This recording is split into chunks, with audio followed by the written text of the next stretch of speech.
సుమన్ టీవీలో మీ business promotions కోసం ఈ కింది నెంబర్ను సంప్రదించగలరు.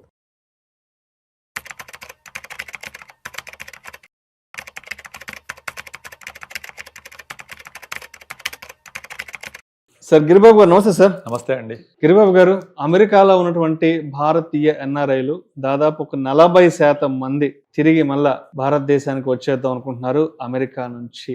గత సంవత్సరం 2 సంవత్సరాల నుంచి జరుగుతున్నటువంటి అనిశ్చితి పరిస్థితుల కారణంగా కూడా అందరూ ఈ డెసిషన్ తీసుకున్నారని కూడా తెలుస్తుంది. ఏంటి మరి ముఖ్యంగా అమెరికాలో ఉన్నటువంటి భారతీయ ఎన్ఆర్ఐలు అక్కడ ఎదుర్కొంటున్న ప్రధాన సమస్యలు ఏంటి? మరి ఆ సమస్యల కారణంగా ఎందుకు భారతదేశానికి తిరిగి వచ్చేద్దాం అనుకుంటున్నారు? అసలు యాక్చువల్గా డాలర్ డ్రీమ్స్ అనేది చాలా మంది భారతీయులకు ఉండే కళ. డాలర్ డ్రీమ్స్ మీరు ఒక 10 ఏళ్ల క్రితం చూస్తే మా అమ్మాయి పెళ్లి సంబంధం అమెరికా, అది మా సినిమా అమెరికాలో షూటింగ్ చేశారు, మా సినిమా మొత్తం షూటింగ్ అంతా అమెరికాలో అయింది, ఈ కథకి నేపథ్యం అమెరికా, సో మా పిల్లోడు అమెరికాలో చదువుకుంటున్నాడు అని చాలా గొప్పగా చెప్పేవాళ్ళు అందరూ. సో అమెరికా అంటేనే ఔన్నత్యానికి, ఒక అత్యుత్తమైన స్థానానికి ప్రతినిధి, కళల ప్రపంచానికి అదొక దిక్సూచి లాంటిది, ఒక ఇండియా రైల్ ఇంజన్ లాంటిది, అది ప్రపంచం మొత్తానికి ఒక డ్రైవింగ్ ఫోర్స్ లాంటిది అది. అలాంటి అమెరికా డాలర్ డ్రీమ్స్ ఇప్పుడు నెమ్మదిగా సన్నగిల్లిపోతున్నాయి. అసలు వెళ్ళడం అనుకునే వాళ్ళ సంగతి పక్కన పెడితే, వెళ్ళిన వాళ్ళు తిరిగి వద్దామని చాలా మంది ప్లాన్ చేస్తున్నారు. మొత్తం అమెరికా ఉన్న జనాభాలో 1.5% భారతీయులు ఉంటారు. 1.5%.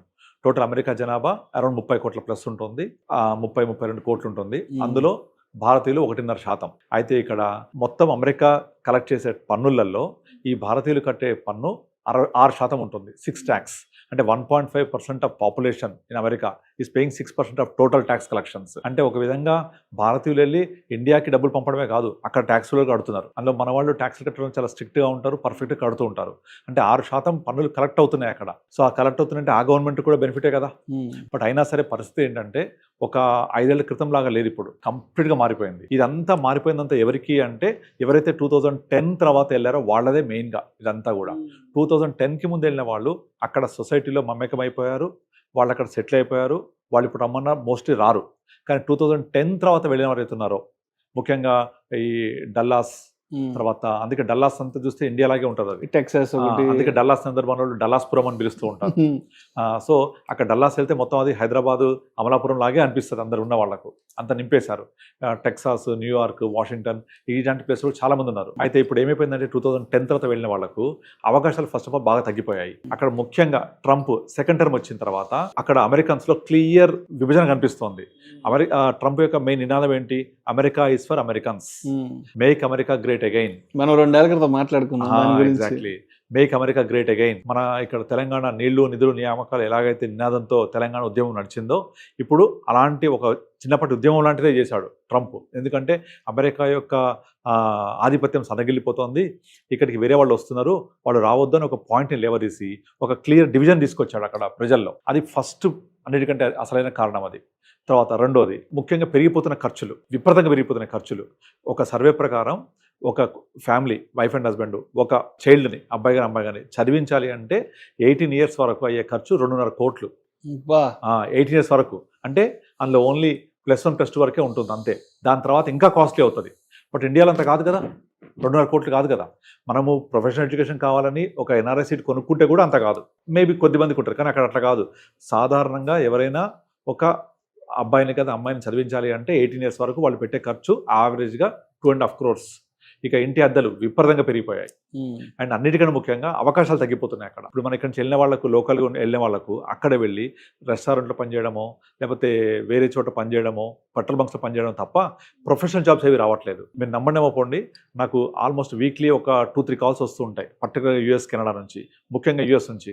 వాళ్ళందరూ వచ్చి స్టీరియోటైపిక్ లాగా అందరూ ఒకటే రిక్వైర్మెంట్ అడుగుతుంటారు. సార్ నా వయసు ఇప్పుడు 40 సంవత్సరాలు, యూఎస్లో ఉన్నాను, నేను ఒక 5 ఏళ్ల తర్వాత ఇండియాకి రావాలనుకుంటున్నాను, నాకు ఒక మంచి కార్పస్ క్రియేట్ చేయాలి, నాకు మంత్లీ ఇన్కమ్ ఒక 3-4 lakhs కావాలి, ఇక్కడ హైదరాబాద్ ఉండడానికి ఇల్లు కావాలి, ఇక్కడ ఇల్లు కావాలి, నాకు మంత్లీ 2-3 lakhs ఇన్కమ్ కావాలి, దీనికి ఎలా ప్లానింగ్ చేసుకోవాలి, ఇంకా నేను మాక్సిమం ఒక 4-5 years మించి ఉండలేను ఇక్కడ, ఆ 4-5 years కూడా ఉండడో తెలియదు, నాకు ఇదంతా ప్లానింగ్ అనేది ఇప్పుడు స్టార్ట్ చేస్తే చేయగలనా లేదా, ఎంత కాంట్రిబ్యూట్ చేయాలి, ఇదే అడుగుతుంటారు. అసలు 100% అసలు ఒక్కళ్ళు కూడా డిఫరెంట్గా మాట్లాడరు. అందరు కూడా యూఎస్ నుంచి కాల్ వచ్చింది అంటే వాళ్ళు మాట్లాడేది, నేను 5 years తర్వాత ఇండియాకి వచ్చేస్తాను, లేదా 6 years తర్వాత, లేదా మీరు తొందరగా మా కార్పస్ క్రియేట్ చేస్తే ఇంకా తొందరగా కూడా వస్తాం మేము. సో ఇక్కడ నుంచి పోవడం పక్కన పెట్టి అక్కడ నుంచి రావడానికి ఇష్టపడుతుండ్రు. అండ్ బోల్డ్ మంది 2023-24 తర్వాత ఇండియాలో ఇక్కడ ఒక ఇల్లు తీసుకొని ఉండడానికి ప్లాన్ చేసుకొని ఒక ప్యాసివ్ ఇన్కమ్ పెట్టుకొని అక్కడంతా వైండప్ చేసే వాళ్ళు బోల్డ్ మంది లైన్ కడుతున్నారు. మీరు ఎవరైనా సరే యూఎస్లో ఉన్న వాళ్ళని అడిగితే అందరు ఇదే ఆన్సర్ చెప్తారు. సర్ప్రైజింగ్లీ లాస్ట్ 2 years మొత్తం మారిపోయింది సినారియో అంతా. అండ్ ఇంకొక ఇంపార్టెంట్ థింగ్ ఏంటంటే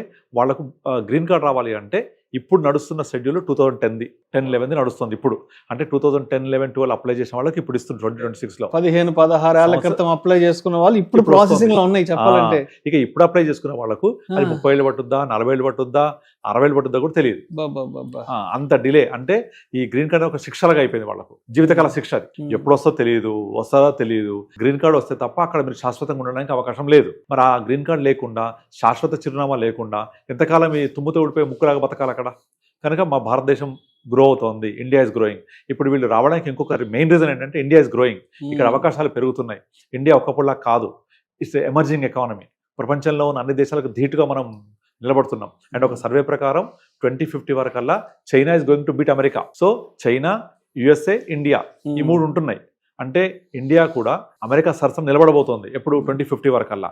కనుక అటువంటి మంచి క్లియర్ విజన్ కనబడుతుంది. కాబట్టి నేను అక్కడ ఒక బానిసలాగా అక్కడ ఒక దేశంలో బతకడం ఎందుకు అని ఇండియాకి రావడానికి ప్లాన్ చేస్తున్నారు అందరూ. ముఖ్యంగా ఈ పెరిగిపోయిన ఖర్చులు తట్టుకోలేక. ఇంకా విచిత్రంగా నేను రీసెంట్గా ఒక 2 అమ్మాయిలతో మాట్లాడాను. అక్కడి నుంచి ఫోన్ చేశారు. వాళ్ళు జాబ్స్ లేక ఏం చేస్తున్నారు తెలుసా, ఇళ్లల్లో పని మనుషులాగా పనిచేస్తున్నారు. అయ్యో, నాకు వాళ్ళు చెప్తున్నారు, మేము వెళ్ళి ఇంట్లో గిన్నెలు కడగడము, చేస్తున్నాం.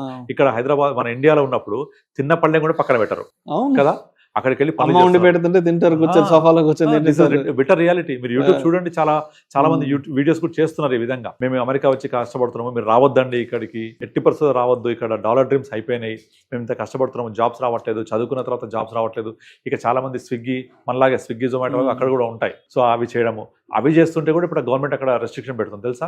ఏంటంటే వాళ్ళకి అక్కడ ఒక అకౌంట్ ఉండాలి ఈ మనీ పడాలంటే. ఆ అకౌంట్ రావాలి అంటే రెస్ట్రిక్షన్స్ ఉంటాయి దానికి, అంత ఈజీ కాదు. రెస్టారెంట్లో పనిచేసే వాళ్ళకు టైం రెస్ట్రిక్షన్స్, తర్వాత మళ్ళీ ఒక ఏరియాలో పనిచేయాలి అంటే ఆ ఏరియా లోకలైట్ అయి ఉండాలి. అక్కడ ఇన్ని రెస్ట్రిక్షన్స్ పెట్టి చాలా ఇబ్బందులకు గురి చేస్తున్నారు. ఎందుకంటే మా ఉద్యోగాలు మాకే ఉండాలి, వేరే వాళ్ళు వచ్చి ఆక్యుపై చేయకూడదు. ఇలాంటి ఒక గీత లాంటి ఒక విభజన ఏర్పడింది సమాజంలో. సో దీనికి మన వాళ్ళు కూడా కారణమే. ఎట్లా చెప్పాలంటే నార్మల్ గా 2010-11-12 తర్వాత వెళ్ళే వాళ్ళందరూ కూడా మన వినాయక చవితి, మన దసరా ఇలాంటి పండుగలన్నీ బహిరంగంగా జరుపుకోవడం, రోడ్ల మీద ర్యాలీ చేయడము, సినిమా ర్యాలీలు చేయడము, పొలిటికల్ పార్టీస్. ఇక్కడ భారతదేశంలో ఎలక్షన్స్ అయితే ఆ రాజకీయ పార్టీలకు సంబంధించిన ర్యాలీలు చేయడము, అక్కడ ఫండింగ్ కలెక్ట్ చేయడము. ఇక సినిమా అయితే మన హైదరాబాద్ ఎలా అయితే మొదటి రోజు హంగామా ఉంటుందో అలాంటి హంగామా. కొన్ని థియేటర్స్ లో సినిమా ఆపిన సందర్భాలు కూడా ఉన్నాయి, అంత హంగామా చేస్తారు, పేపర్లు చించిపడేసి ఇవన్నీ కూడా వాళ్ళు నచ్చట్లేదు వాళ్ళకు. అంటే ఇప్పుడు మనము ఎక్కడి నుంచో ఇక్కడికి వచ్చి బతికితే, ఇప్పుడు మార్వాడి గోబ్యాక్ అని ఒక విధానం జరిగింది మన దగ్గర తెలంగాణలో. వాళ్ళ ఇండియన్సే, వ్యాపారం తప్పులేదు, అయినా మన వాళ్ళ అవకాశాలు పోతున్నాయని అలా అన్నారు. మరి మన దేశంలో ఉన్న వాళ్ళకి ఎట్లా అంటే దెన్ థింక్ అబౌట్ అమెరికా. వాళ్ళ సంస్కృతి మీద మనం పోయి దాడి చేసినట్టే కదా వాళ్ళు ఫీల్ అవుతుంటారు. మన యొక్క పండుగలన్నీ బహిరంగంగా జరుపుకుంటూ ఉంటే వాళ్ళ సొసైటీ, వాళ్ళ కల్చర్ అంతా వేరు. సో ఆ కల్చర్లోకి మనం చచ్చిపోయినట్టుగా ఫీల్ అవుతుంటారు వాళ్ళు. సో ఆ విధంగానే ఆ ఒక సన్న గీత లాంటి ఒక విభజన ఏర్పడింది అక్కడ సొసైటీలో. సో దీనికి మనం కూడా కొంత కారణమే. కాకపోతే ఇప్పుడున్న పరిస్థితులు ఏంటంటే అక్కడ కంటిన్యూ అవ్వడానికి అంత ఫ్రూట్ఫుల్ అవకాశాలు కనిపించట్లేదు. ముఖ్యంగా అవకాశాలు అనేవి చాలా తగ్గిపోతున్నాయి. H1B వీసా తీసుకోవాలి అంటే $1 lakh పే చేయాలి, చాలా బర్డెన్ కంపెనీస్ కి. లాస్ట్ ఆగస్ట్ సెప్టెంబర్ లో వచ్చింది ప్రపోజల్. దాంతో 87% ఆఫ్ H1B వీసా అప్లికేషన్స్ కి ఎఫెక్ట్ అయిపోయింది. అది తగ్గిపోయాయి దాని యొక్క పర్సంటేజ్ ఆఫ్ అప్లికేషన్స్. అది రెన్యువల్స్ కి మాత్రము ఎగ్జామ్స్ ఇచ్చిండు, కొత్త అప్లికేషన్స్ $1 lakh అంటే కట్టట్లేదు. సో ఎగ్జామ్ దాని యొక్క డిమాండ్ 87% పడిపోయింది. సో ఇవన్నీ కూడా కలగలిపి అమెరికా డాలర్ డ్రీమ్స్ ని కుదేలు చేస్తున్నాయి. అందుకే ఇండియాకి వచ్చేయడానికి అందరు చాలా మంది క్యూ కడుతున్నారు. వద్దు, నేను అక్కడ ఉండి ఇబ్బందులు పడే బదులు ఇండియాకి వచ్చి ఇక్కడ హ్యాపీగా ఎంతో కొంత జాబ్ చేసుకొని హ్యాపీగా బతుకుతా, నాకు అక్కడ హ్యాపీనెస్ లేదు, ఎప్పుడు ఉంటామో తెలియదు, ఎప్పుడు పోతామో తెలియదు, ఇది వద్దు మాకు అనేవాళ్ళు బాగా పెరిగిపోయారు. కనుక ఆ సర్వే ప్రకారం 40% మంది ఇండియాకి రావడానికి మొగ్గు చూపుతున్నారంటే అసలు అతిశయోక్తి కాదు. ఇంకెక్కువ మంది కూడా రావడానికి ట్రై చేస్తున్నారు ఇండియాకి present. Thank you sir, thank you so much Giribabu garu. Dollar dreams, American dreams ఎందుకు చెదిరిపోతున్నాయి, ఎందుకు చాలా మంది భారతీయులు ఆల్మోస్ట్ 40% మంది అమెరికాలో సెటిల్ అయిన ఎన్ఆర్ఐ ఇండియన్స్ ఎవరైతే ఉన్నారో మరి ఎందుకు ఇండియాకి వచ్చేద్దాం అనుకుంటున్నారండి, అక్కడ వాళ్ళకి ఏర్పడుతున్నటువంటి ప్రతికూల వాతావరణం ఏంటి అనే అంశాల గురించి చక్కగా తెలియజేసి thank you so much sir. Thank you అండి.